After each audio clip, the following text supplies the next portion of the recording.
This session is about emancipation in Cuba and its aftermath and its meaning. And to moderate this panel, my colleague here in history, Ann Eller, is up. So Ann, over to you. Look forward to this session very much. Thank you. Wonderful. Thank you so much. I am so excited about our panelists this morning.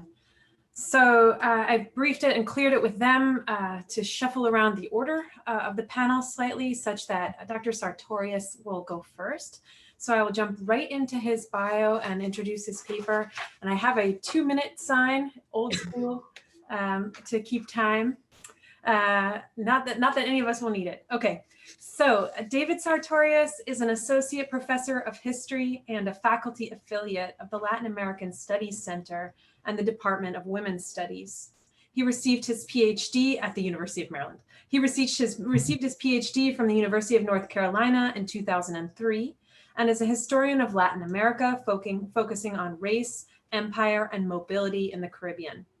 His book, Ever Faithful: Race, Loyalty, and the Ends of Empire in Spanish Cuba, was published by Duke University Press in 2013 and examines the racial politics of colonial rule, including the support of Cubans of African descent, enslaved and free, for the Spanish government.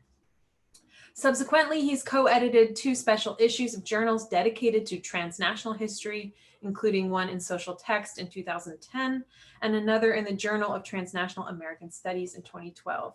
He's also the author of essays about the Free Colored Militia, race and historical memory, slave provision grounds, and the 1812 Spanish Constitution, as well as the place of Darwinism and anthropology in 19th century Cuba. His current research considers the use of passports to and from Cuba during the 19th century as a window into questions of mobility, materiality, and classification. He is finally also the co-editor of Social Text, the assistant editor of the Americas, and a member of the organizing collective of the Tepoztlan Institute for the Transnational History of the Americas. So welcome, David. Thanks so much. Can everyone hear? For those of you whose faces I can see, we're good? All right, thank you so much. It's thank you to Anne and Adriana and Manuel and David and the whole GLC staff, but also thank you to all of you. It's nice in these weird times to connect with people I've been in conversation with for a long time. It's as we're looking for community right now and togetherness, it's really nice to see all of you and to kind of continue conversations we've been having for a long time. I think speaking on this particular panel today has led me to retrace the steps that led to my current project, which is now deliberately a bit distant from questions of citizenship and emancipation. But as I was finishing my book and at the end of my book, doing the research, I was always struck by how, in the 1890s, Juan Valberto Gomez and other journalists of color, this after emancipation and in periodicals like La Igualdad, there are all these calls from Black activists to end discrimination in public establishments, but also including on trains and ships. So at one point they called for the end of racial designations on all identity documents except for passports, which they felt leaving that on could prevent suspicion in points in disembarkation that they were traveling on fake or stolen papers. You can see in those articles and in that activism how the formulations helped develop an idea of inclusive citizenship that's articulated far more forcefully by the Cuban independence movement than by the Spanish government. And I know that the panel is asking us to think about inclusive citizenship and liberal democracy. And I guess one of the contributions I hope that my book made was to encourage us to look for many other political models and subjectivities beyond liberal citizenship or national citizenship. But it was those references to what I guess I would call mobility politics are what moved me to look back at preceding decades to better understand the context for those claims in the 1890s. So this started just as a basic empirical question.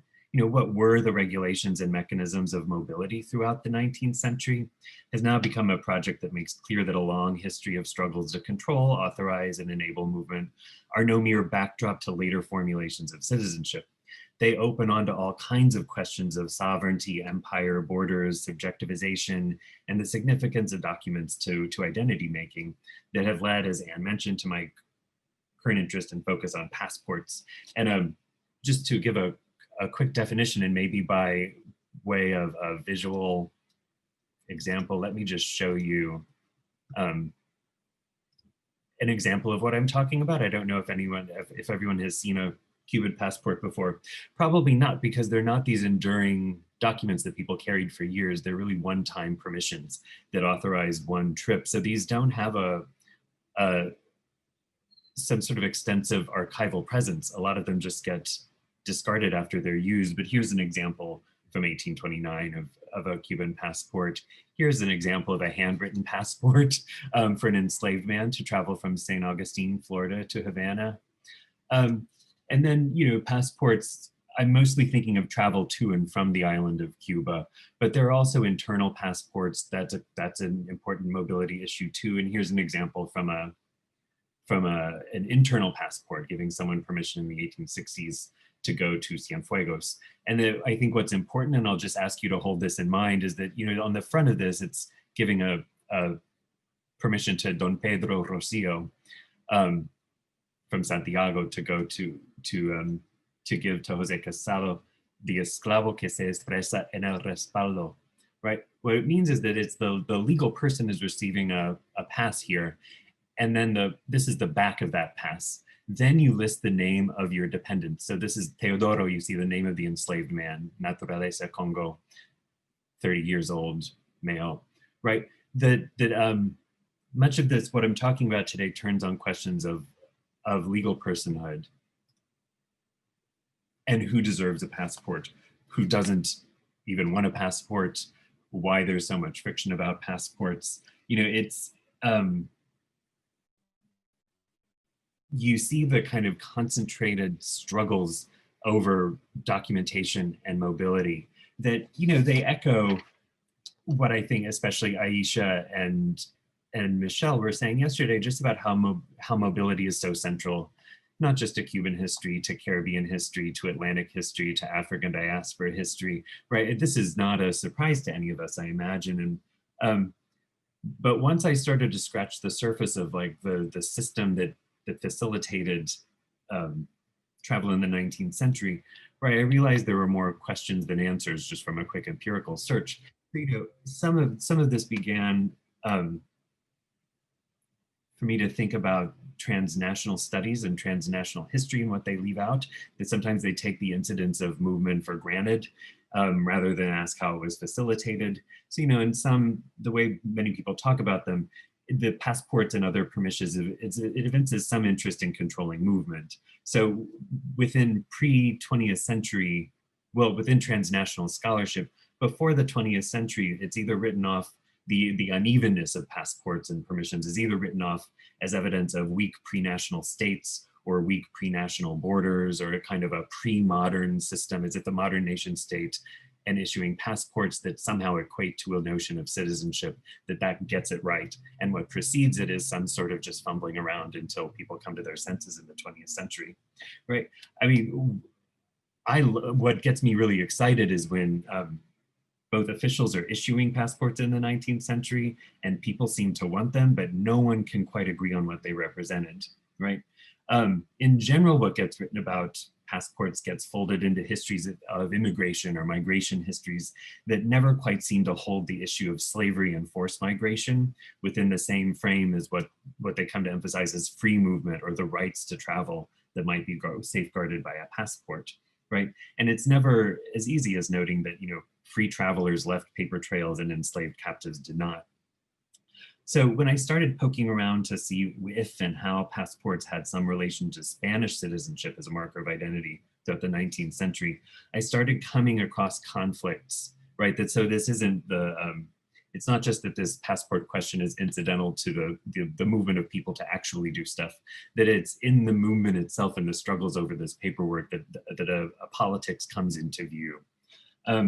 You know, there are people who are effortlessly moving without papers. There are people who are livid, waiting. They've asked for a passport and they're waiting days and days and days, like one waits for like a Nevada vote count. what led me to the little cluster of cases that I want to talk about very briefly before Anne shows that 2-minute sign are cases of stowaways. And of course, I don't know how it is for you in the archives, but sometimes you take a research trip and only on the last 10 minutes of your last day in the archive, you found the cache of documents that you really wanted to look at. And that's what happened on my last trip to Cuba. So maybe as Ada mentioned yesterday, some of our frustrated and canceled trips to Cuba for research make the research here a little less dense, but that might be good for us in terms of time. I was interested in stowaway cases because these are moments when people either knew that they should have paperwork and didn't, or they had stolen or fake papers, or when a port official decided that there's been some violation of procedure or documentary requirements, even though those are shifting all the time. What are the preponderance of these cases are about legal minors.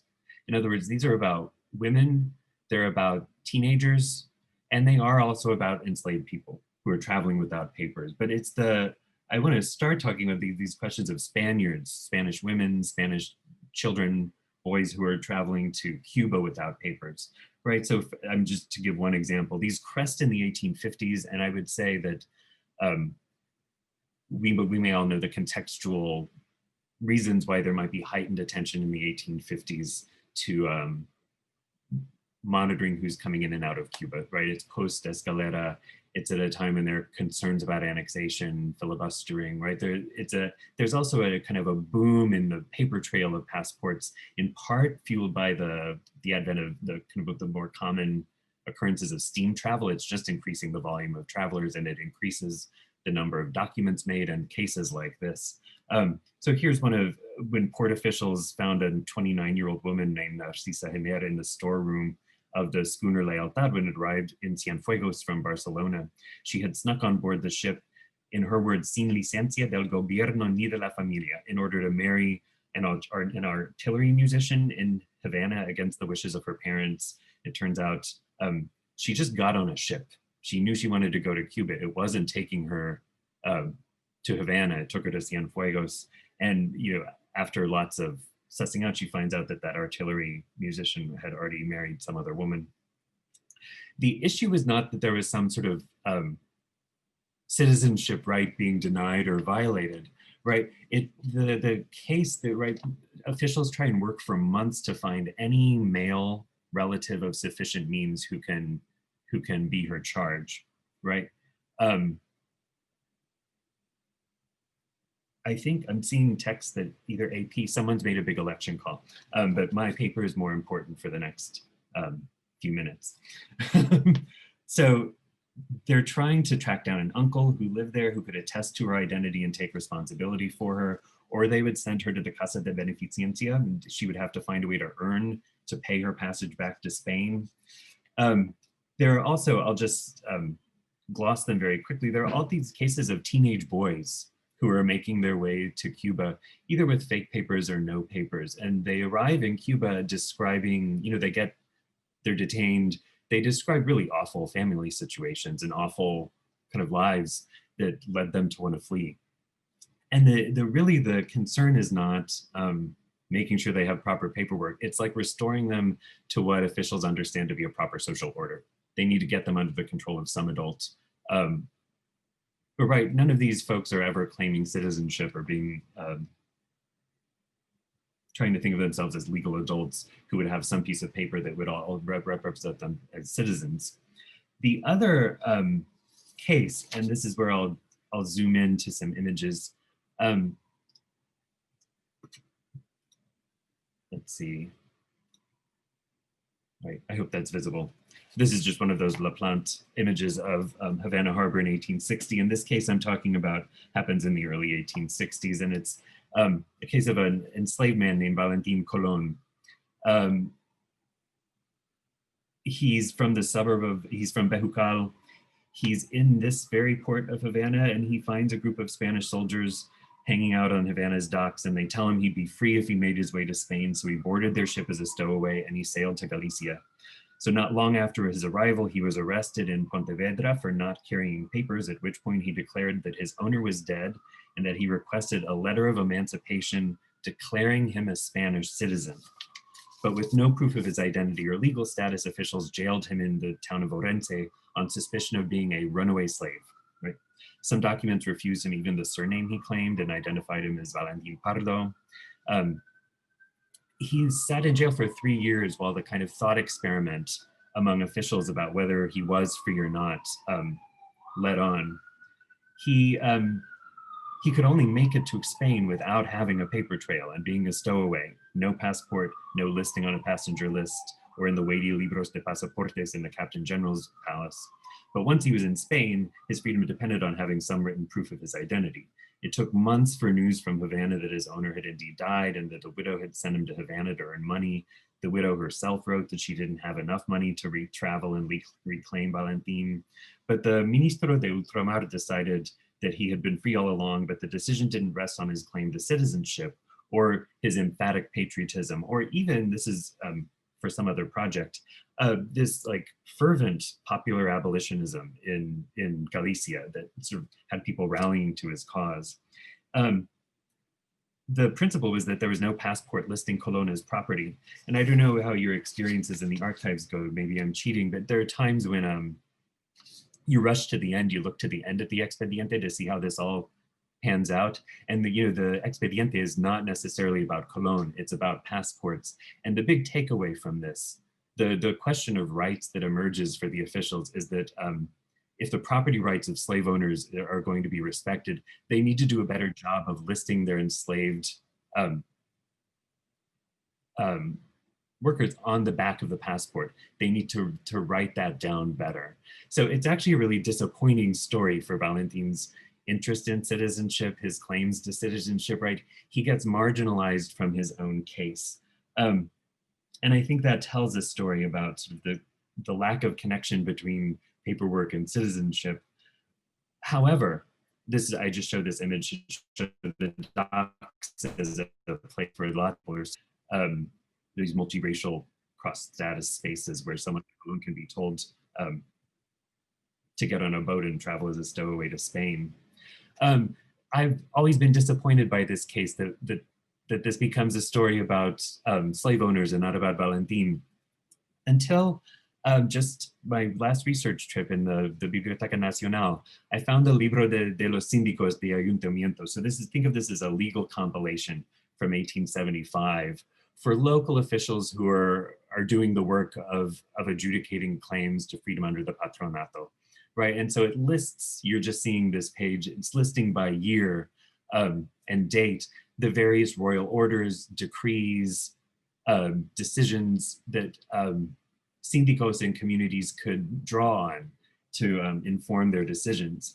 And what blew my mind when I opened this up is that the royal order cited, declarando libre a un esclavo jugado de Cuba desde que pisa el territorio de la península, is indeed Valentin Colon's case.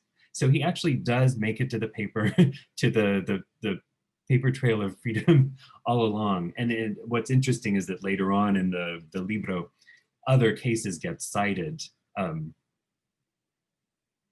I don't think I shared my screen for that. I apologize.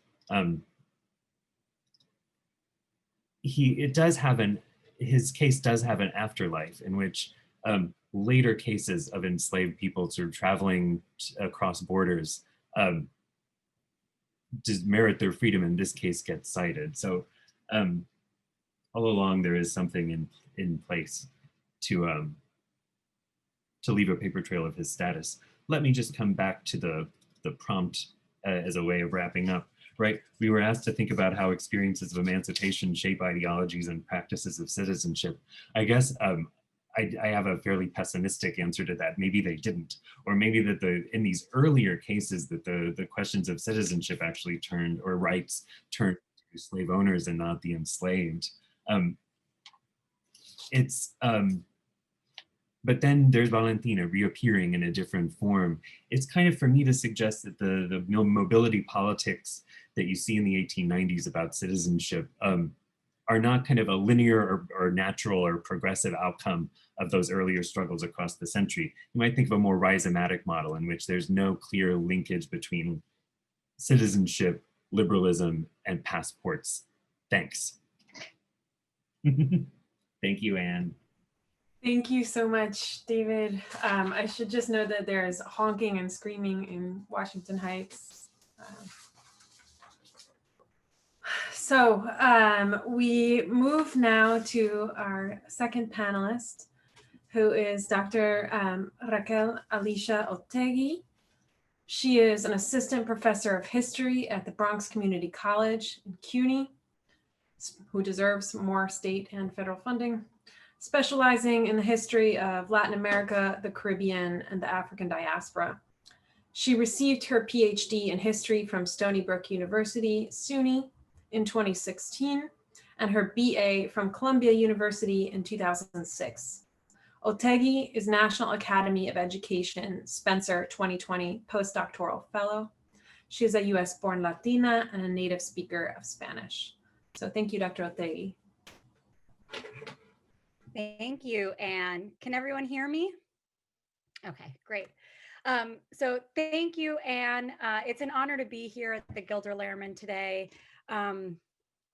with all the giants of the field. But I especially want to thank today and say how much of an honor it is for me to be here with Anne, David, and Melina, who specifically you guys have been such generous mentors to me over the years. So thank you. So as some of you know, my book project is about Black Cubans' role in education over the course of the 19th century. And I argue that the emerging Cuban national education system was crucially shaped by Afro-descended men and women throughout this period. Today, I want to talk to you about the long and often ignored legacy of Black Cuban women and Afro-descended Cuban women in the creation of a Cuban educational system that prioritized free schooling and racially integrated schooling. The story of Cuban public education usually does not begin with those women. It usually begins with white, Creole, liberal men, right? Like those members of the Sociedad Económica de Amigos del País. When it comes to education, the white men of the Sociedad wanted to create more schools in Cuba. They wanted to have white schools or at least racially segregated schools. They usually also created schools that were segregated by sex, so schools for girls and schools for boys. But most importantly, they wanted to create free schools, schools that were free to the students and parents and were either paid for by the Sociedad or later the municipalities. And this, as some of you might know, becomes the major issue for educational reform in the 19th century around the world. Inadvertently, it is the men of the Sociedad that showed me that the history of education in Cuba should, in fact, begin with Afro-descended women. And that is because the records left by the white liberal Creole reformers from the 1780s to the 1860s are filled with complaints about the escuelitas de amigas, which were run by maestras amigas. Many, if not most of the maestras amigos in Havana and probably in Cuba were women of color, that is Black and mulatto women. Now, these escuelitas de amigas had existed since at least the 18th century, maybe before. And these are small schools for very young children, akin to maybe a contemporary daycare or kindergarten. These are schools that existed inside of women's homes that taught primeras letras, or the rudimentaries of reading and writing, and catechism. They were sometimes mixed sex, right? So they sometimes had both boys and girls from the neighborhood. But most interestingly for me, these schools, the escuelitas de amigas, were usually mixed race and often free for the students, right? So the maestras amigas would accept children from the neighborhood, some of whom sometimes paid tuition, but some of whom didn't, and sometimes none of the students paid tuition, as far as we know. So for the white Cuban men involved in educational reform in the 19th century, they particularly noted and lamented this racial mixing that was occurring in the escuelitas de amigas. You had Black teachers often, or Afro-descended teachers, and then you had white and Black students together in the classroom, right? So people like Antonio Bachiller y Morales, writing in the 1860s and reflecting back on the decades prior, recalled that children of different colors and caste were mixed in the same classroom in the escuelitas. So you can see here, he writes, you guys can see my PowerPoint, right? Yeah, great. La confusión en un mismo recinto de todos colores y castas, fomentando de esa manera desde la infancia ese elemento de corrupción moral que trae de suyo la inevitable familiaridad de los jóvenes de diversas condiciones en los países de esclavos, right? So again, the problem that, as he sees it, is this racial mixing. The Sociedad records also show that maestras de amigas were providing free schooling, right? Which was, again, one of the major issues that the Sociedad identified as important for educational reform. So for example, in an 1830 memoria, the Sociedad notes that there were 12 free schools in Havana, both intra and extra muros, right? Inside and outside the city walls, for a total of 12 free schools. Now, these schools served 664 boys and 547 girls, so they were quite large schools. But the Sociedad also noted that there were, in addition to these, 10 escuelas de amigas for both sexes inside the city walls and 7 in the exterior neighborhoods. And this is in the section where they're chronicling the free schools that are available in Havana, right? So if you're adding it up, there's 17 free escuelitas de amigas in Cuba compared to the 12 other or real free schools identified by the Sociedad. In other words, Black and mulatto women in these escuelitas de amigas were at the forefront of the free education movement that would come to dominate the Cuban educational landscape in the 19th century. This is a push that is the defining issue for the implementation of the national public education system in Cuba, and is also either part of or dialoguing with a much wider Atlantic circulation of liberal ideas of mass education. I want to pause here and think a little bit about the way the gender of these maestras amigas is operating, right? The schools were in their homes. They were in a domestic setting. That domesticity combined with schooling challenged white liberal Creoles' ideas of what a modern educational system should be, right? They wanted a public education system, not only in the sense that it was financed by the public, but that it was in the public. It existed outside of the domestic sphere, right?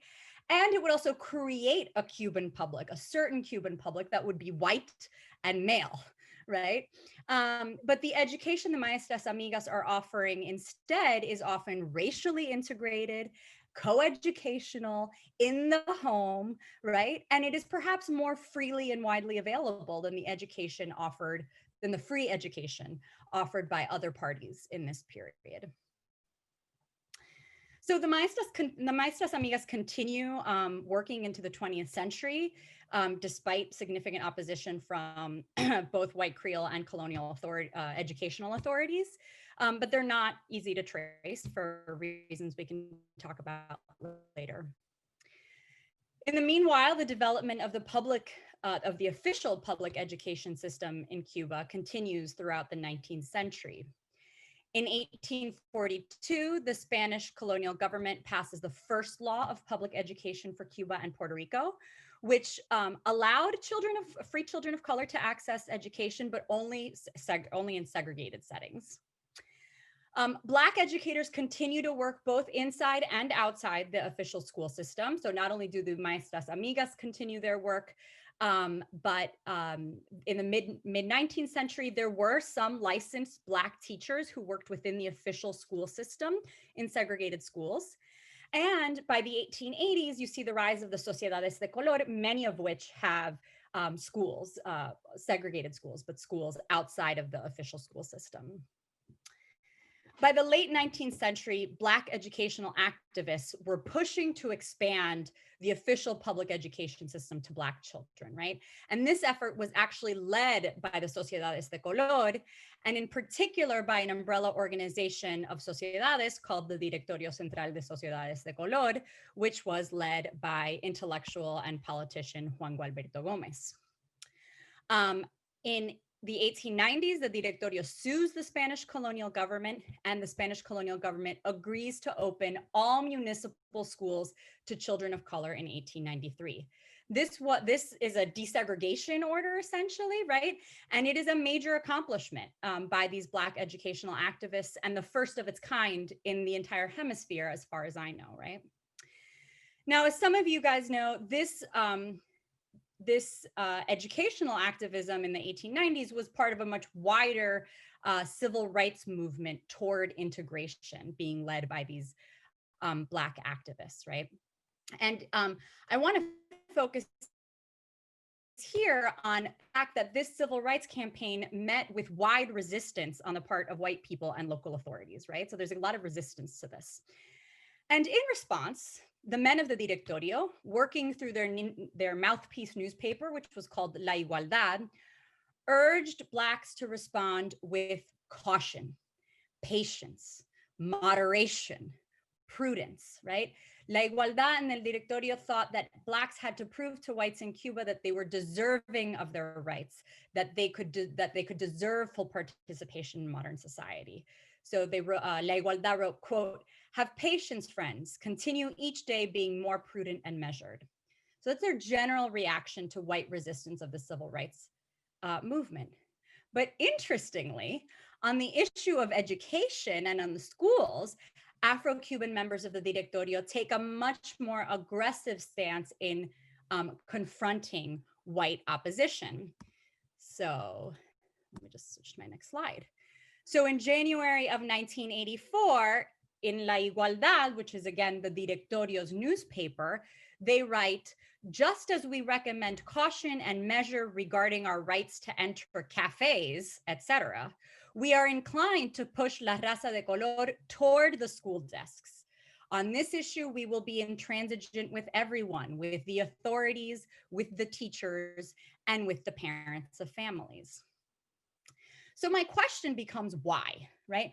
Why were the Black Cuban men associated with the Directorio and this newspaper and this wave of educational activism in the 1890s more willing to be aggressive on integrating public schools than integrating other public institutions, right? After all, integrating public schools is a really hard thing to do, as we all know, living in this country, right? So it's not obvious that this should have been the fight that they chose. And I propose to you that the answer lies in part with this long history of Black Cuban activism in education that I have traced for you, dating back to the escuelitas de amigas taught by Black and mulatto maestras amigas. La Igualdad actually points to this history in an article in 1894. They write, "The first thing the Raza de Color did when its chains were broken was to create centros de instrucción in which good-willed men taught children from each locality."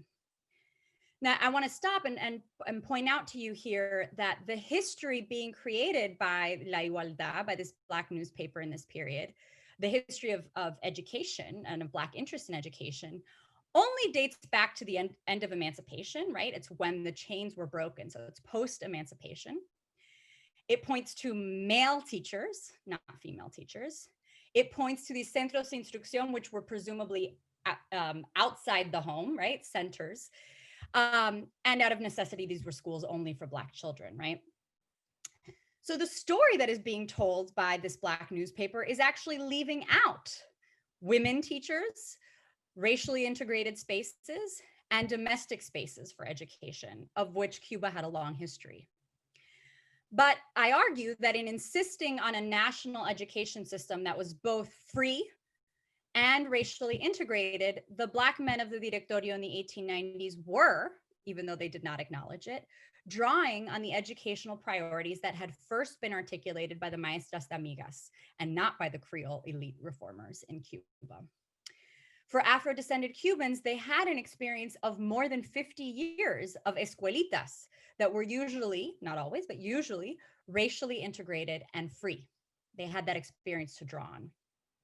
And yet, the Black male educational activists of the Directorio, like the white male educational activists of the Sociedad before them, ignored the crucial role that Black women were playing in developing this Cuban educational ideology.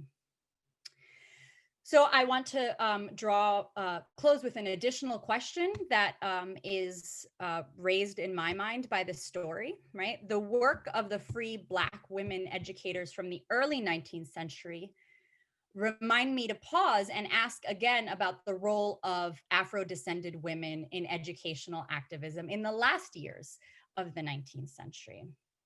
The Directorio wanted to push children toward the school desks in the 1890s, an aggressive stance that they did not undertake in any other arena. Might they have taken this aggressive position because they were, again, without acknowledging it, relying on Black women? For example, I have to ask myself as a mother of young children, who got those children to the school desks in the mornings? Might it have been their mothers? And so perhaps at the end of the century, it may have been more Black women who were, again, the unacknowledged linchpin in a major development of the Cuban education system. Thank you very much.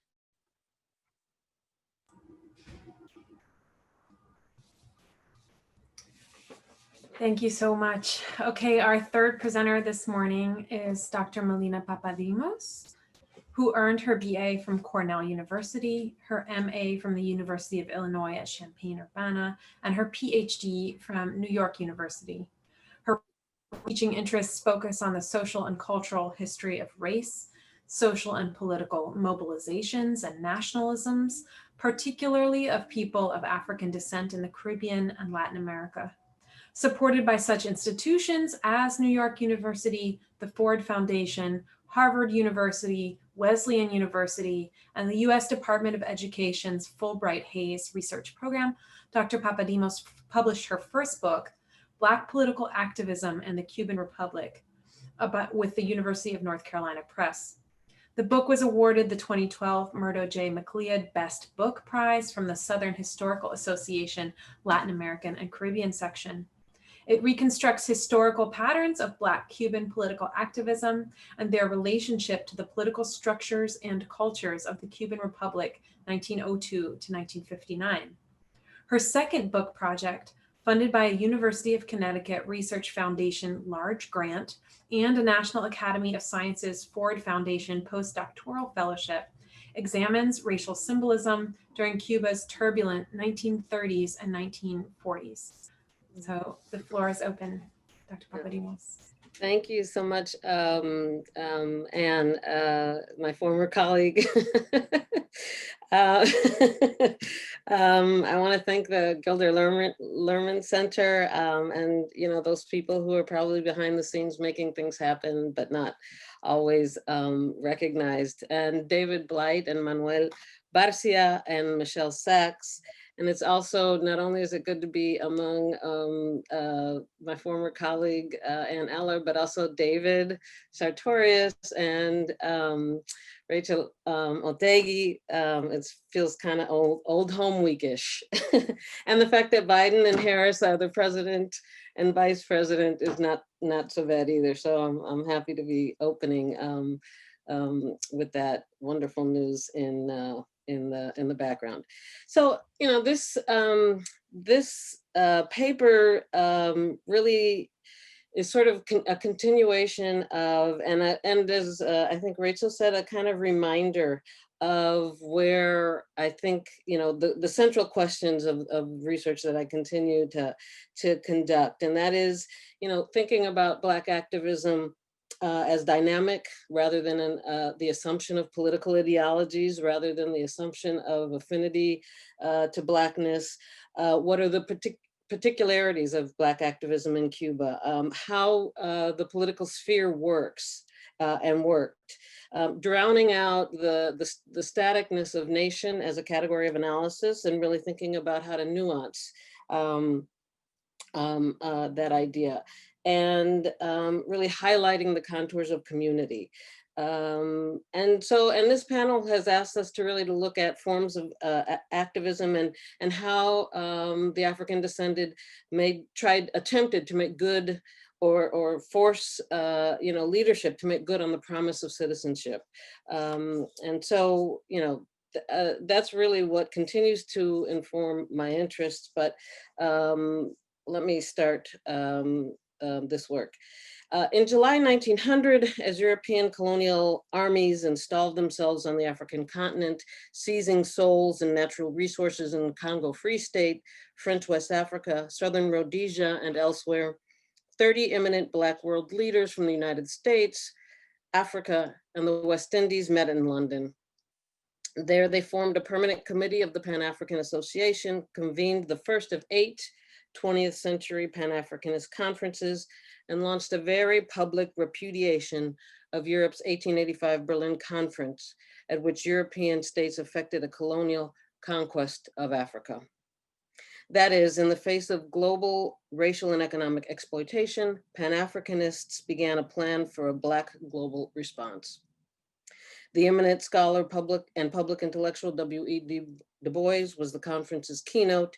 In his address, he asserted that, quote unquote, darker races were without opportunity or privilege in the modern world.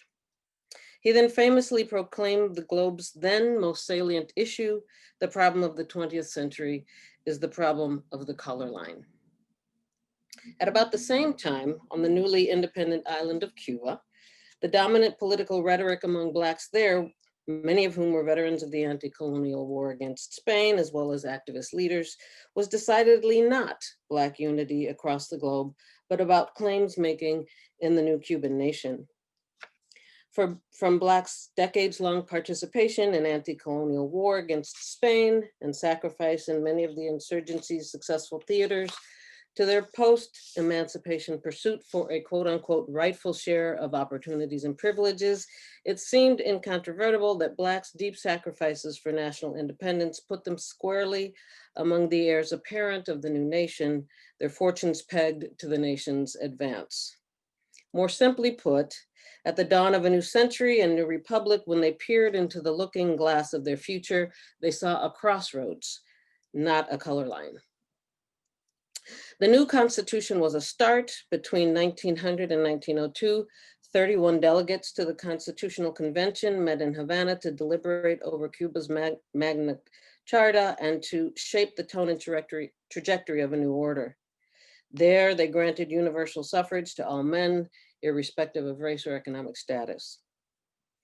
Yet far from ensuring full and equal political participation across sectors, universal male suffrage became part of the machinations of historic inequality. As it turned out, power and opportunity in New Cuba were determined by political office, and here discrepancies abounded. Those who ran for office and one controlled the public treasury, which lent considerable urgency to electoral contests. Burdened by coercion, fraud, and often impenetrable networks of nepotism and favoritism, the political sphere was less a stage for airing competing nationalisms and more a scramble for office. Cuba's emerging political culture then boded poorly for democratic participation, especially for Blacks. Early political parties postulated white candidates disproportionately, and many Cuban elites and journalists promoted a virulently racialist national vision. And irrespective of their numeric presence on the island, about 30% according to the 1899 census, few Blacks ran for office and even fewer won. When mainstream parties did postulate Black candidates, they did so as a practical matter to attract Black votes. Blacks' political authority, even their ostensible fitness to execute public duties, was more challenged and undermined than legitimated. So that in the new republic, despite the rhetoric of equal opportunity, the opportunities themselves remained at bay. Under the weight of widespread racial marginalization and disdain for race-conscious mobilization, Blacks' political legitimacy and opportunities for advancement all but shriveled on the vine as the lockout of public service opportunities became clearer. In 1902, for example, when Black veterans and civic activists approached the nation's first president, Tomás Estrada Palma, for access to government jobs, Their request for quotas offended the president, who purportedly called them racists. Realities then settled in. In October 1904, 106 Black adherents of the newly formed Moderate Party maintained that their interests were best protected by rejecting race-conscious activism. As Moderate Party affiliates, they placed their hope in their party to resolve persistent and growing socioeconomic disparities among the races.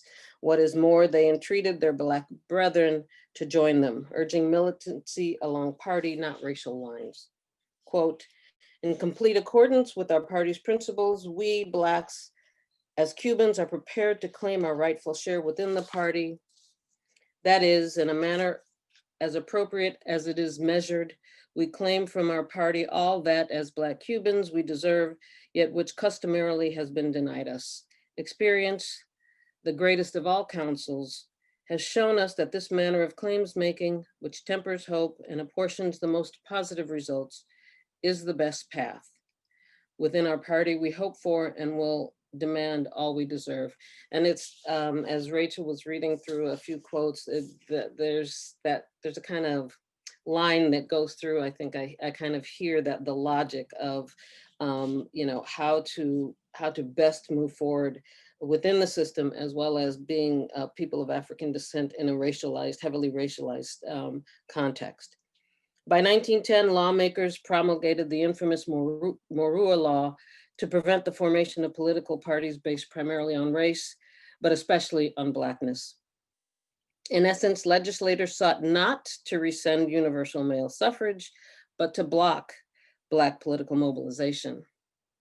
When in 1912, in defiance of the law, as we all know, a handful of mostly Black and brown men rose up anyway to protest for greater civil service and other job opportunities. They were met with government-sponsored violence. Several thousand Blacks, including women and children, were slaughtered, mutilated, and hanged, proving racial mobilization both illegal and untenable. Faced then with an ultimatum, a choice between political patronage or loss of life in the streets, Black activists turned to the devil they knew. With violent repression as a likely outcome, the pressure to support Cuba's fledgling government and the looming US presence in Cuban affairs steered activists toward dominant parties. Thus, as Pan-Africanists in London called to Black world unity, Blacks in Cuba chose almost entirely not to mobilize around Blackness, raising the question, how did Black activists negotiate inequality, given the link between racial marginalization and patronage and resources? Blacks built organizations with ties to legislators, simply put. In newspapers and at public events, they promoted their own capacity to lead. They both integrated and authenticated the party system and helped to build Black political constituencies. Among their most effective strategy was to form Black civic society organizations, often called clubs, to secure social and economic benefits for their members. Though quite small in number, clubs helped poor Blacks to pool assets and provide desperately needed social benefits like burial costs, unemployment assistance, medical services, education. Clubs endorsed politicians and demanded reciprocity. At times, their political engagement yielded subventions, land, cars, and jobs. More powerfully placed club members may have accessed opportunity for education in professional schools, lucrative jobs, sinecures, letters of recommendation, and public works employment. Arguably, the club's political support in exchange for resources helped more of these reach Black hands than was possible outside of patronage negotiations. Because of their political engagement, clubs strengthened a small fraction of Blacks' access to opportunity. Black leaders' authority derived from their potential utilitarian role come election time. If Blacks mobilized en masse behind a candidate, they could threaten an incumbent and their party's hold on office. More pointedly, the club's endorsement of elected officials and the promise of reciprocal relations allowed them to attract members. Part civic institution, part political cell, Black activists used clubs to engage the political sphere. Yet the club's inspiration also rested within racial identity. Their genesis, in fact, was a riposte to racial and economic segregation of hotels, parks, restaurants, housing, occupation, education, healthcare, and civic organizations. Though from the early days of the Republic, they called for improved race relations, most clubs emphasized civic activism to quell fears about Black mobilization and the possibility of a Black uprising, such as happened with the Partido Independiente de Color. Though from the early days of the Republic, they called for improved race relations, most clubs emphasized civic activism to quell fears about Black mobilization. Black society organs published news about analogous Black organizations, endorsed Black politicians, reported on sporting events, dances, and conferences, and constituted an island-wide network of Black civic activists. In doing so, they challenged racial marginalization and kept race debates alive in the public sphere. Despite representing just 1% to 3% of the Black population, the clubs were among the most visible institutions of the Republican period, using their public prominence as race men to challenge racial barriers for the class, quote unquote, class of color. A seeming contradiction, Black clubsmen authority derived in part from their espousal of modern cultural values. They believed their fitness for public office lay in their adherence to uplift, respectability, cultural refinement, and intellectual pursuits, at the same time supporting anti-African ideas about the continent's sons and daughters on Cuban soil. In fact, many Black activists argued there was a direct correlation between Blacks' aspirations and their ability to reject Africanist practices outlawed and disparaged by the early Republican government. Clubmen insisted that Blackness did not determine behavior, cultural proclivities, qualifications, or capacity. If racialists accorded most things from intelligence, social merit, worldview, and political authority to biological race, Black liberals countered that modern cultural practices neutralize the sting of race. Even as their privileged status created hierarchies between Black activists and the island's less privileged Black majority, Black activists almost always claimed to uphold Black interest and to guide the Black masses. That is, they wove together political networks and cultural norms to topple barriers to their own advancement. Throughout the early to mid 20th century, Black clubs were subject to economic downturns and closures, as well as government repression and anti-Black media attacks. They also sought ties to elected officials. Black club leaders were visible in the political arena, publicly criticizing racial barriers to government office, yet also warning against Black militancy. Given the difficulty of reconciling such disparate agendas between structural integration and racial mobilization, Black leaders' calls for both were almost inherently marked by profound contradictions. Yet this history of Black civic and political activism in the Republic shows how the African descended negotiated access to state resources within the electoral arena because of, in accordance with, and despite sustained silences on the question of racial inequality in Cuba's early 20th century. Thank you. Thank you so much. Thank you to all of our panelists. We have a solid 35 minutes here for questions. So I encourage you, if you're listening and you have a question, perhaps to knit the papers together, or for any individual presenter to please put that in the Q&A now. I should say that we have some thank yous for scholarship and questioning and for bringing up these issues.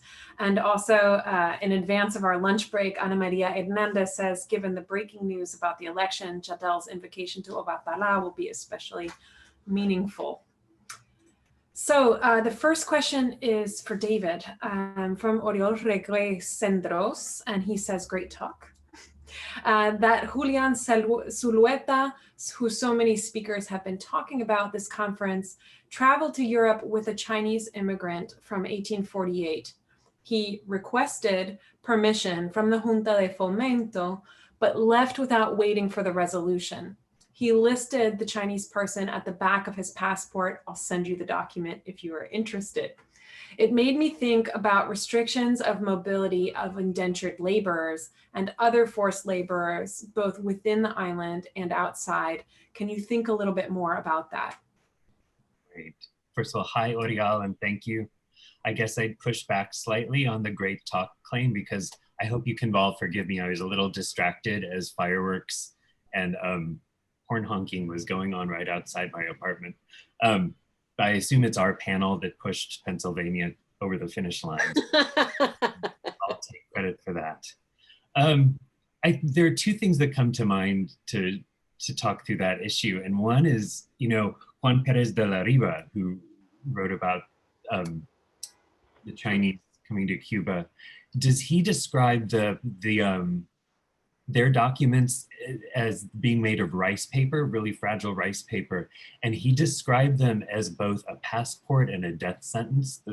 That's his characterization of those documents. I mean, what we know is that so many of that kind of paperwork was, deliberately destroyed, conveniently lost, right? I think this is a good example of when, no matter the kind of paper regimes, there are larger forces at work that constrain whatever claims those pieces of paper may enable. So there are completely different sets of cédulas, permisos for Yucatec workers and Chinese workers. The question of indentured comes up in the 1860s. There are all kinds of these boneheaded proposals for, like, instead of, enslaved Africans coming to Cuba, these African colonization projects, where who's this Jose Suarez Arguin, another planner, sort of suggests this plan of bringing 60,000 African colonists a year to work in an indentured way. And one of the critiques of his plan is that there's no plan in place for what those African colonists might do when their indenture's up and they want to return.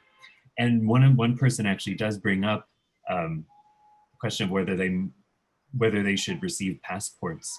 And his response, it's chilly. He said, I mean, part of the reason I called my talk Runaway Citizenship is to sort of, it's an awareness that term is a loaded one, right? Like, runaway sort of still kind of contains this idea that someone is or should be enslaved, as opposed to fugitive, but also the idea that kind of citizen, they don't want anyone to run away with citizenship and take it to unreasonable proportions. And he was one of the his response is, if you give too much paperwork, you never know what they'll do with it. But his final defense was that the scarifications and body markings of Africans that he presumed all Africans had he described it as passport enough to note their nation and to provide for their return.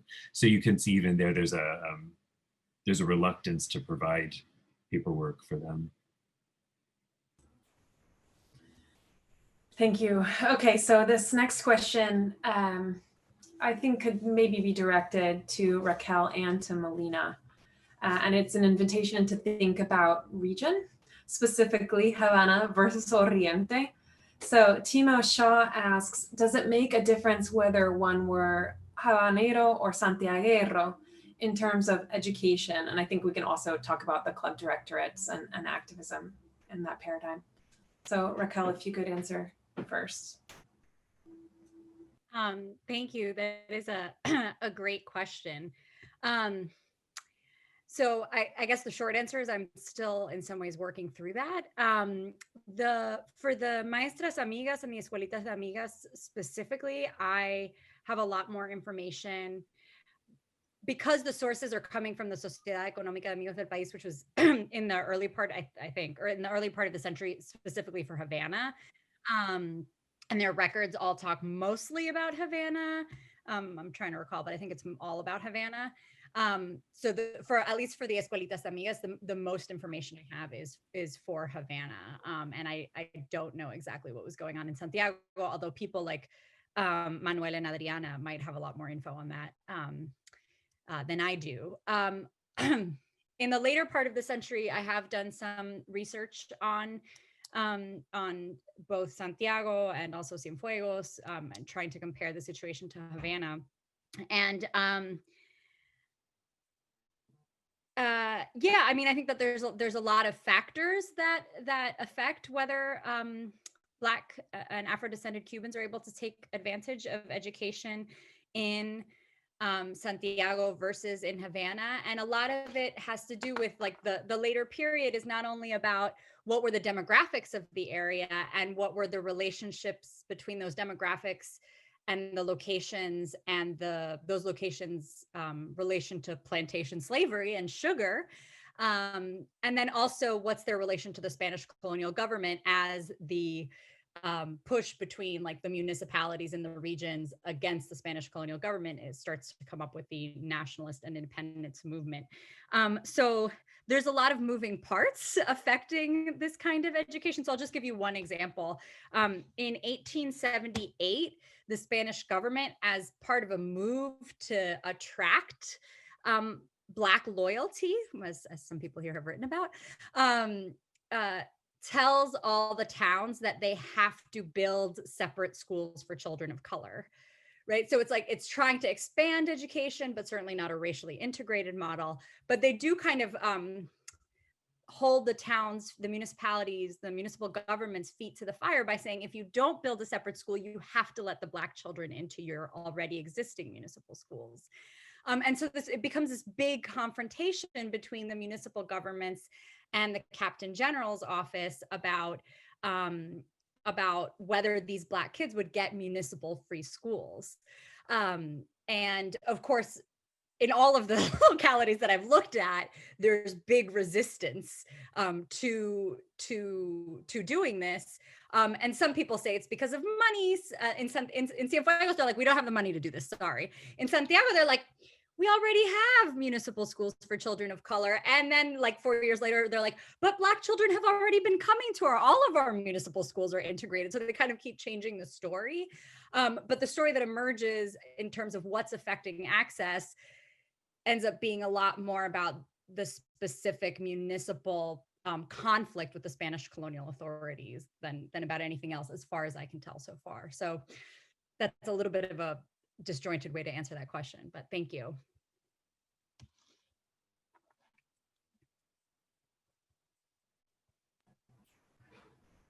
Melina, you are muted.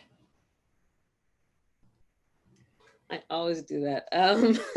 What I would say is that is, you know, an important question, because I think the, you know, regionally demographic shifts, and, you know, as most of us know, Oriente had significantly higher population of, you know, Black and brown Cubans. They tended to be more integrated into local governance. And what, you know, I haven't necessarily gone after that specific question, but what I know is that, you know, in Havana, just because of the proximity of, you know, clubs and Blacks in politics in that region, and their proximity to sort of state resources, that you tended to have sort of larger clubs, more lucrative relationships, and yet probably less individuals served. And in Oriente, you tended to have numerically more clubs. The access to resources was not quite as high because they're in Oriente and they're, you know, sort of away from El Pulpo, or the, you know, that kind of sort of sucking up of resources that Havana typically did and does. And so, you know, the kinds of reciprocal relations and resources was different, was not as, I guess I would say, you know, they didn't have as much sway. Those clubs probably didn't have as much sway as the ones sort of nationally and prominent as the ones in Havana, like at Club Atenas, for example, was sort of, that was it was not an accident that that's located in Havana. And La Sociedad Fraternal, which was large, very large, comparatively speaking, was also located in La Habana. and yet you saw more integration of kind of local leaders in clubs in Oriente because of the predominance of people of color in that region of the country. So I hope that helps. It absolutely does. And I think I just want to continue to push on this question for a moment and turn it also to David. I don't mean to be too dichotomous here, although Perez Rivas's Cuba A, Cuba B was invoked yesterday. Of course, we want to acknowledge some of the really great work by Bonnie Lucero and others about Cienfuegos and other nodes. However, David, I was wondering if you could speak a little bit just to round out this real geographic specificity here about this emancipation age. I realize it's overlapping with a tremendous amount of bondage in your dates of presentation, but can you think for us about any special nodes or geographies that spring forward in your work? Sure. I mean, I guess if there's a bias that the documents are producing for me, it's about the kind of maritime circulation that ends up in ports, in major urban ports like Havana. And I mean, like the deep and sophisticated work that so many of you have done on the illegal slave trade makes clear that, you know, the action is not happening in major ports all the time. It's in the Bay of Pigs, it's in these pocket, like the whole point is to avoid a port and to do your work in the dark of night and far from scrutiny. So I guess I would point that out as one of the major geographical limitations of what I'm talking about today. But when I think about a contrast between East and West, I hesitate because with the Santiago archives not being open, I can't fully get to it right now. But my sense is that there's far less scrutiny outside of Havana, which could be a little paradoxical, because this is where, you know, the proximity to Haiti, the proximity to, you know, all the fears that I think that Michelle mentioned yesterday about sort of folks coming from Jamaica to incite unrest. You know, it's seen as potentially more restive, and there's just less scrutiny. I will say the method that I might have been approaching in discussing Valentin Colon is to kind of look at these individual cases and see how they inform bigger policies, right? So it's not necessarily that a top-down policy is affecting these decisions. It's more that, you know, when you look at the compendia of policies, so for Spanish procedure, the passports, because they're changing their mind almost every month, 6 months, based on these individual cases, what they decide. And there's a case in 1843 of a free man of color, a tailor in Santiago, who gets a passport to go to Jamaica to buy striped fabric. There's a striped fabric he wants for his shop. And instead what he does with that is he goes to Haiti to see his father.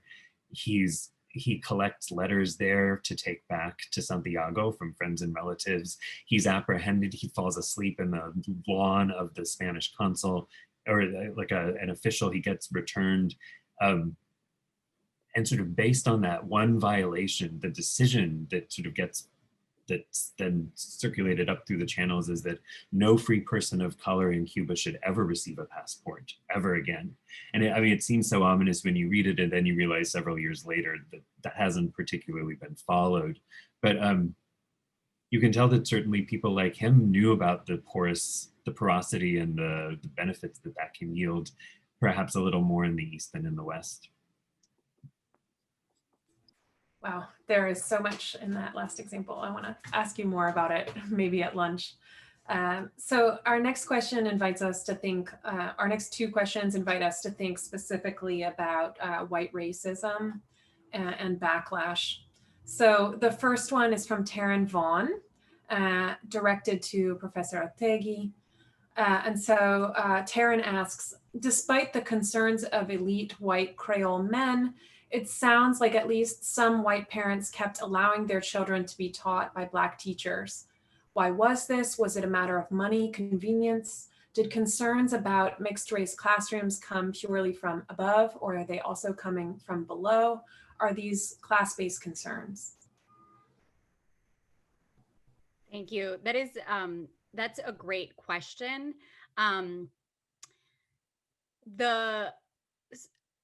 so later, the Afro descended activists in the Directorio and in the Black press, you see a lot them bringing up this issue of class and of where preoccupation about racial mixing is coming from, and their argument in response to white supremacists' arguments about why Blacks should not be a part of the society or a full part of the society is that, I lost my thread there, but so Black activists will often say like, hey, there have been children in schools together in the lower classes without any issue, without any violence, without any upheaval. So if we can be together, like, why should the elites worry about being together? And because this was a pretty, I mean, I guess in some ways a conservative or cautious kind of Black activism, as Melina points to, in this 1890s and then later in the 20th century period, these elite Black liberal men are saying, you can still maintain class distinctions, right? Like that racially integrating the schools is not going to lead to some sort of classless societies. Like, don't worry. And they themselves are like pushing standards, bourgeois standards of behavior and norms and mores as well, right? So I think, as you point out, the class aspect is very important there. As for why, like, the lower classes, those people are sending their you know, in the neighborhoods where the Escuelitas Amigas existed, why white parents are willing to send their kids to Black teachers, that is a great question that I don't particularly have an answer to because of the nature of the sources that I'm working with so far. But I do think that I need to revisit both like Bonnie Lucero's work and Guadalupe, somebody help me out here, Rodriguez Garcia. Yeah, one of those. Yeah. Guadalupe Garcia's book, where they've done the kind of very careful mapping of Havana and its neighborhoods and how geographies and mobilities are shaping certain things. I think maybe there's an answer to be had there about what these, what the communities of the Maestras Amigas were really like in terms of race relations, but I don't have a good answer for that yet. Thank you. I should observe that there is some literature recommendations coming in the excitement of this conversation in chat. And so this includes a contribution by Giselle Gonzalez Garcia, who says, I don't know if their minutes were kept or even if they still exist, but a scholar who has published about Santiago's SEAP, sabrás tú, is Lucia Provencio Garrigos. And the book is called Clase, Poder y Matrimonio, Configuración de una élite dirigente. And that's from Contrastes, Revistas de Historia Moderna, 1994. I will send it. We will talk more about Santiago. We will continue to think about region. Returning to this question about racism, one contributor, Gail, asks about political backlash in 19th century Cuba, which I'm going to obviously extend for us to all the panelists into the 20th century, in the form of white resistance to Black activism, and what form did that take? Did Cuba experience the equivalent of a US form of Jim Crow or racial terror? So for potentially obvious reasons, I think actually, Melina, could I direct this question to you first? Yeah, sure. Yeah, I didn't, for reasons of time and, there's so much that was truncated about the discussion, my discussion, but essentially, there was tremendous Black backlash, whiteness Black backlash against Blacks, especially in the early 20th century, who attempted to sort of make good on citizenship.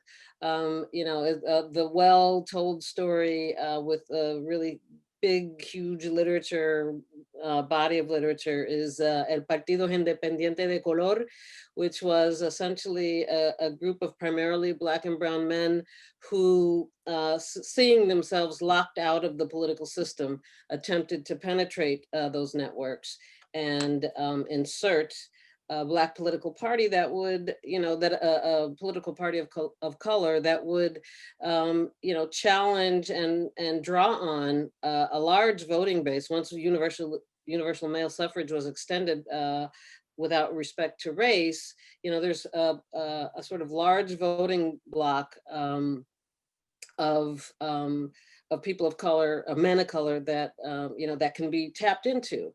And, you know, so the backlash was when Black men having the vote actually attempted to exercise that and to use that to access resources. There was a kind of combined US forces, Cuban state, and sort of local, what, you know, in the US South might be called citizens councils or citizens groups, you know, that came together and really perpetuated that violence that I did mention very briefly. So the backlash has always been against, you know, racially conscious Blackness activism. But it also has been sort of supported by the notion that if you step outside the framework of nation, you are a traitor to the nation. So and so that kind of, that the subtlety of that, of trying to move between Black consciousness and adherence to acceptable, you know, kind of supremacist discourse around political activism was difficult for Black activists. And I don't actually ever think that there was a kind of, you know, in the way that the US, we frame it in the US, of this, the sense of a kind of Black community, Black movement. I think in effect you had a kind of splintering, and yet race was also, and nation, the raceless nation was also central. In terms of politics, I think Alejandro de la Fuente said it very good, you know, in the early 2000s, you know, that whereas Black activists were not being, you know, mobilizing around race explicitly, by the same token, white politicians didn't dare speak against, you know, in overtly racialist terms for fear of alienating Black voters. So that pool of Black votes was heavily significant and often driving some of the politics of the political sphere. So, yeah. Raquel or David, do you want to speak to this? I don't, you know, I don't have anything particular to add. In the specific case of this 1890, you know, 3 and 4 lawsuit and decision, I think that the white backlash was it was ended prematurely by the war, because the war starts, the last war of independence starts so soon thereafter. So like, it was all truncated, right? Both the process of actually trying to like get this order to be implemented, and then also white resistance to it was truncated by the last war. So it's a different kind of violence. Those are tough acts to follow. I have nothing substantive to add. But when you think of the long stretch of the 19th century, this is just a really basic observation. But you know, of course, when we think of Black activism, we should have a model that's capacious enough to understand the resistance of the enslaved as part of that, and that sort of alters the vocabulary to talk about all of this. And if you're interested in learning more, I would just refer you to the work of my co-panelists, everyone in attendance. Like, I've learned it from all of you. So we have just a few more minutes. If there are any more questions, please send them to the Q&A. I just want to build on what you were just saying when you're referring to other literatures, because hearing all of you present, you know, sometimes literally it's, you know, trans-border connections, but also there's just so much resonance with the historiography of emancipation in the United States, whether that refers to movements or respectability politics or education and so on. And so I'm wondering if any of the panelists could speak to any particularly formative dialogues with certain historiographies about African-American history in these same decades.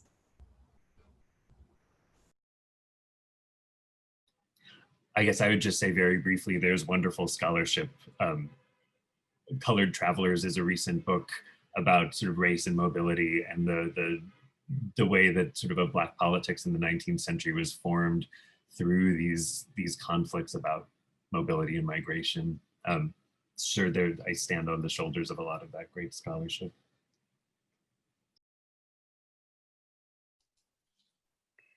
For me, the scholarship on African American educational history, the historiography of education in terms of African Americans, has been was an early like guiding model and continues to be in terms of taking education seriously as both a state institution, but also the making of an intellectual history, right? That like an intellectual history that people could claim as their own, and spaces that they could work through on their own.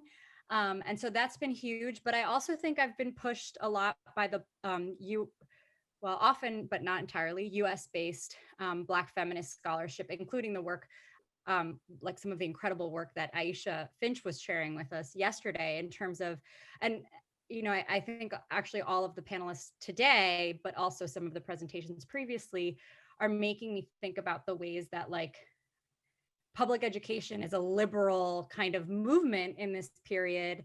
And yet look at all the influences. And when we see this in other kinds of the other institution building that we're talking about on this panel, and yesterday as well. And yet there's all these other influences that are not liberal, right? But that are like creating this new world in the 19th century, and the ways that they overlap that David so often highlights for us. And so it's really fascinating to tease out those threads for me. Yeah. The only thing that I would say, I mean, I think the literature is so vast that it's really hard to pinpoint any, you know, sort of subgroup of texts. But, you know, for me, the question has always been trying to locate the dynamic, sort of the nodal points and the dynamism of Black identity, Blackness, and so what that means is that, you know, rather than the competition between, oh, US frameworks and, you know, Latin American or Caribbean frameworks, and they're different, and, you know, rather than that competing, that frame that puts them as competing narratives, I'm really trying to figure out the you know, center Black actors, but then also center, you know, the structures within that they are working, as well as the external sort of forms of activism, forms that are external to those structures. So really trying to weave back and forth in a nuanced way, I think is sort of central to my interests. But you know, it's just so hard to identify, you know, this set of texts because the literatures have really developed in very different ways. So yeah. Thank you. So I think if there are no other questions, we might take an additional 5 minutes for lunch. I see David Blight, I see your camera's on. Do you have any scheduling planning for us? Oh, sure. That's my role. That's all I do here. But I'm not rushing you. You actually have 5 minutes left. Well, I will then actually take advantage of going to the answered questions section, because Raquel, I saw a fantastic question for you that you answered privately, which is one from Ariel Lamb. And she says that she's fascinated by the glimpse of Cuban motherhood that you provide. Can you talk a little bit more about mothers, and specifically mothers of color, playing a role in education? And I understand this is very germinal in your project. sorry to reintroduce it into the public forum, but there's so many questions of gender that is a thread to pull through all three of these talks, not just through respectability, not just through the question of passports, but also directly through parenthood. So that might be a good way. I see David S., I should say, raising his hand. So maybe we'll wrap up with this question. It's mainly just to extend that wonderful comment question to Raquel, because there was so much in your talk. It was wonderful how much time and temporality were this kind of undercurrent running through so much of what you mentioned, right? The kind of cautions about being gradual and, you know, not to rush things that are like a critique of some of these claims.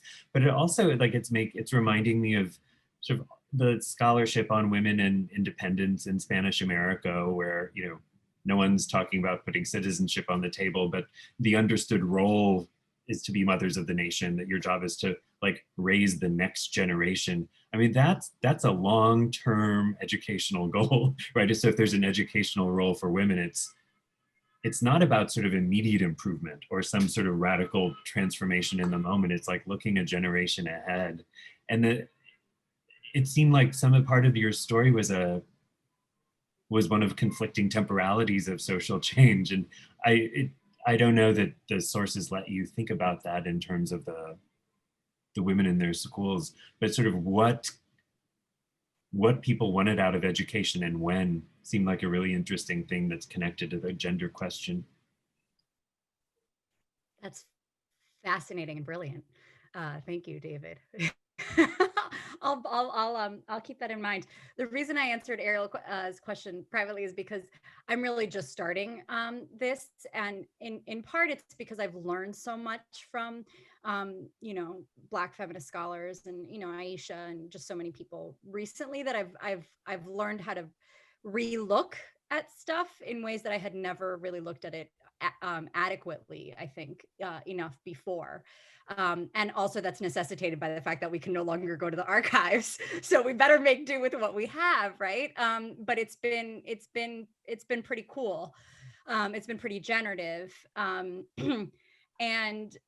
you know, and then I just, so it's early yet. And I you know, thinking back, David, I don't recall seeing any of that, but it's entirely possible that that kind of Republican motherhood story is in there. So I'm definitely going to remember that and look back at it.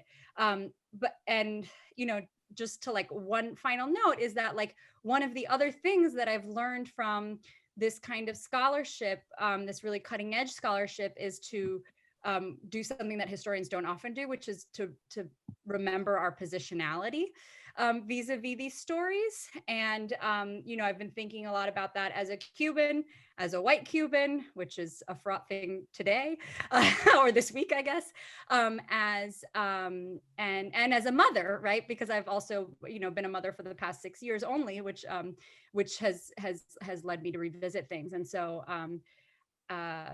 so I'm finding all of this very interesting, and I really appreciate everybody's feedback. Thank you. Thank you so much. Melina, I'm turning the question to you to close things out. Let's see. I'm trying to think. Can you repeat it? I'd love to hear, just to pull the thread of gender a little bit, whether it's on masculinity or respectability. Right. So, So, you know, I think that's the question of masculinity is increasingly central to what I want to do. In fact, I'm kind of really looking forward to getting closer to unpacking that.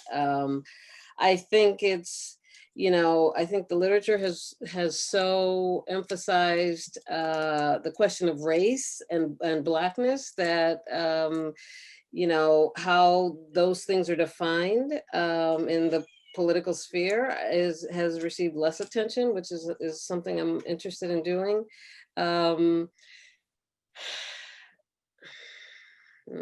Yeah, I'm just trying, you know, so I mean, masculinity is so central to, you know, what I'm talking about in this sort of, in the paper today, but also in this question of electoral politics.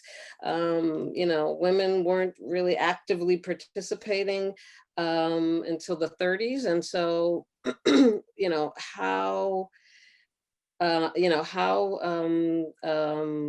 politics evolved over several decades is, you know, and how US involvement impacted definitions of masculinity. I think, I mean, the short answer is I'm still thinking about it. But I also know that it's crucial. So, you know, so that, for whatever that's worth. A wonderful direction to leave things. Thank you to all of our panelists. Thank you so much. Yeah, thanks. Yeah, and Anne, thank you again for moderating yet another session for us. Thank you, my colleague. Let me just say here, first of all, thank you to David, Melina, and Raquel. Fascinating session. It was also kind of nice to see all of you enjoying what you're doing, even though you can't get into archives, but also just enjoying seeing each other. That it really is important. And now we're going to break for lunch, but we got a very special way to break for lunch.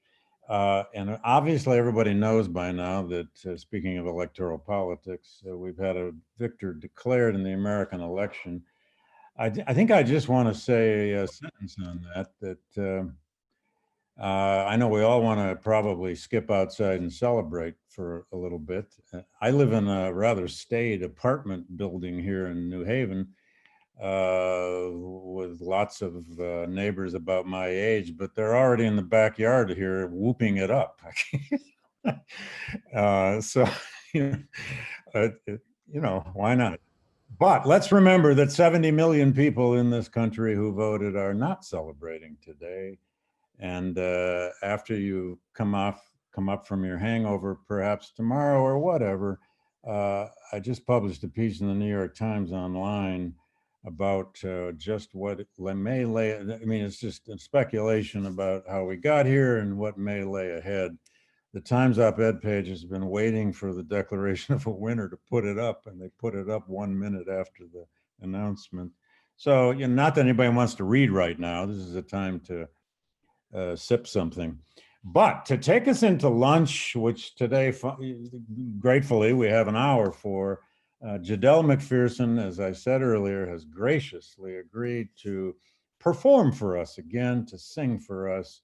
And what an extraordinary moment to have that. As someone said on the chat here, Ogun delivered Pennsylvania, or this panel perhaps delivered Pennsylvania, or somebody did.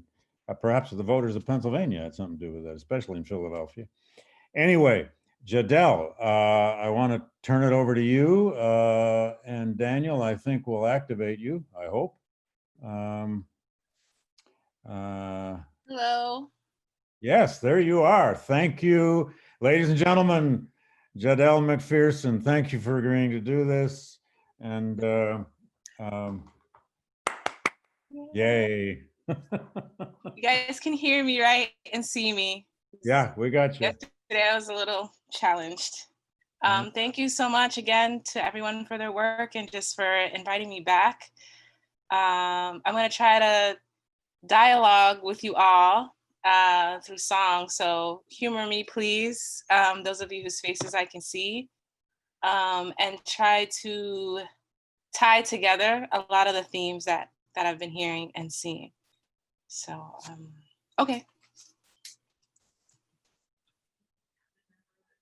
Ay, sea santísimo, sea santísimo, sea.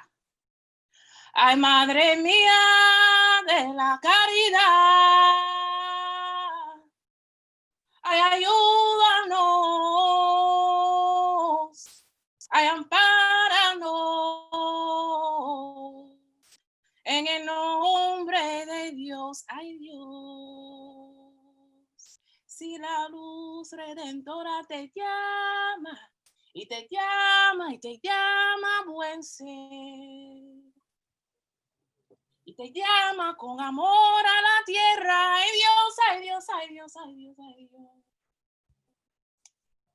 Ay, yo quisiera verle ascender, cantándole la gloria al divino Manuel.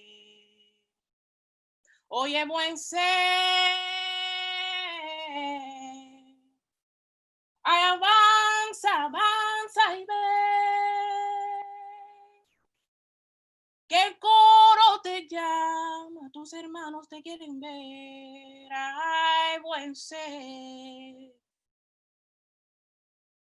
Ay, avanza, avanza y ven, que el coro te llama, te dice ven. Que el coro te llama, te dice ven.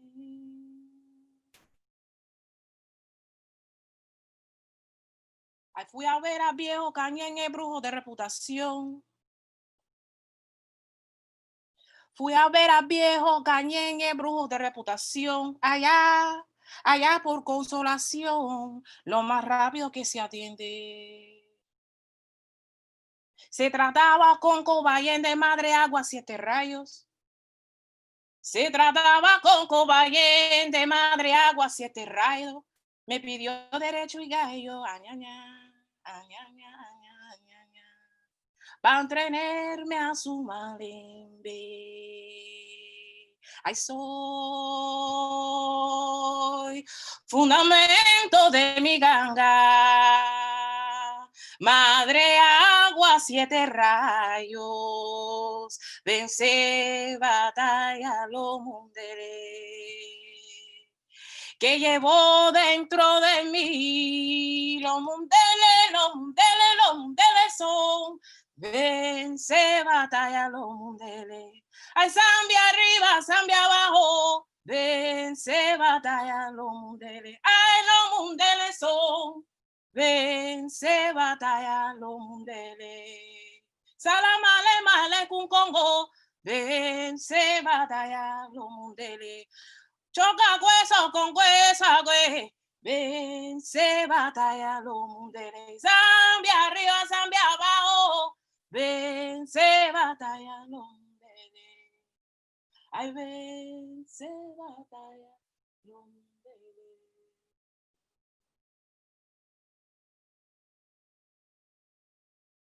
Ayer va fresca traigo yo, abre camino vencedor para lo ya.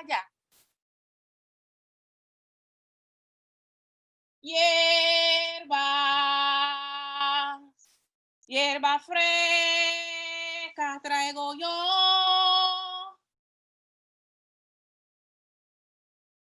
Hierba vencedor, abre camino a Manzaguapa, güey. Ay, Puchi, ¿cómo estás? Sí. ¿Cómo no? Hierbas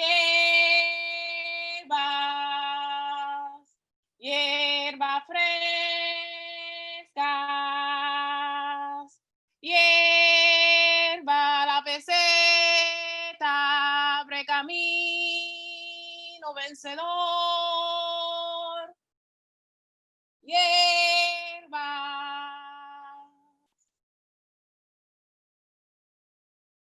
Se oye un rumor de un pregonar que dice así: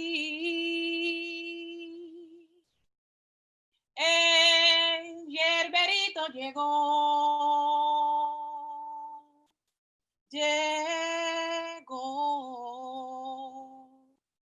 Traigo hierba santa para la garganta, traigo el quesimo para el hinchazón, traigo abre camino para tu destino, traigo la ruda para el que estornuda, también traigo albahaca para la gente flaca, el apazote para los brotes, el vetiver para el que no ve, y con esta hierba se casa usted.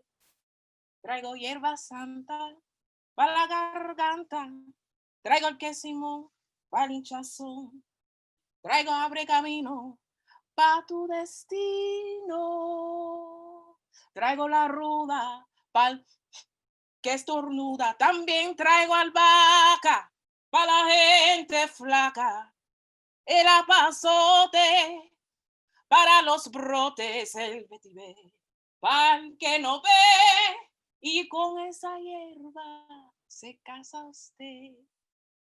Y con esa hierba se casa usted.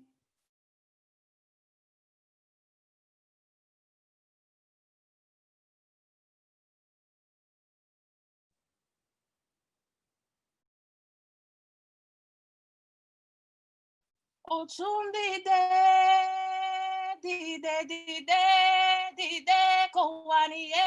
kowaniye, oyakota, chenche kururu.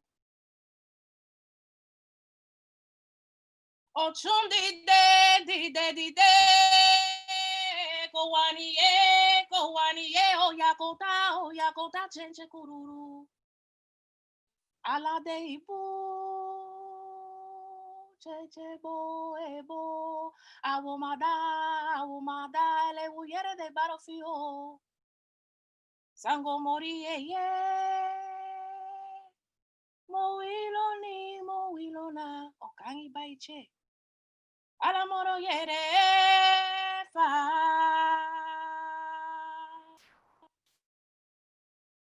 Iamile.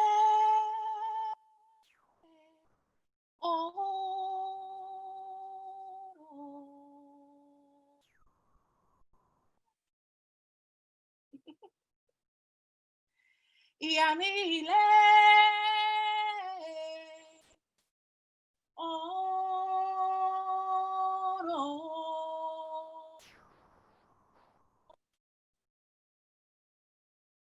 Bongo asheishe, itemi sarama wo Yamile,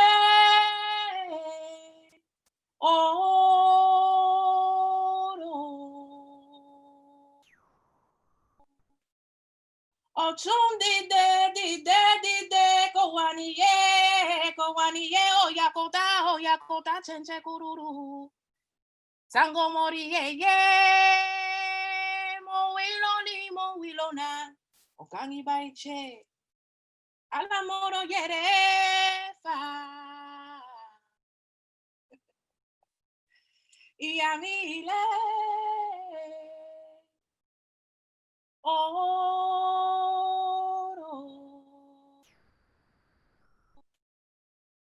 Iamile.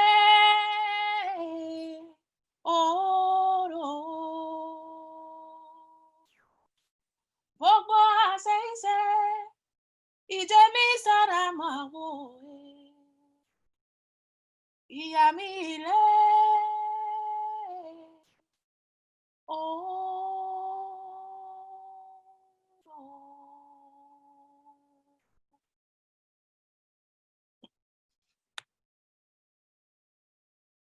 Thank you.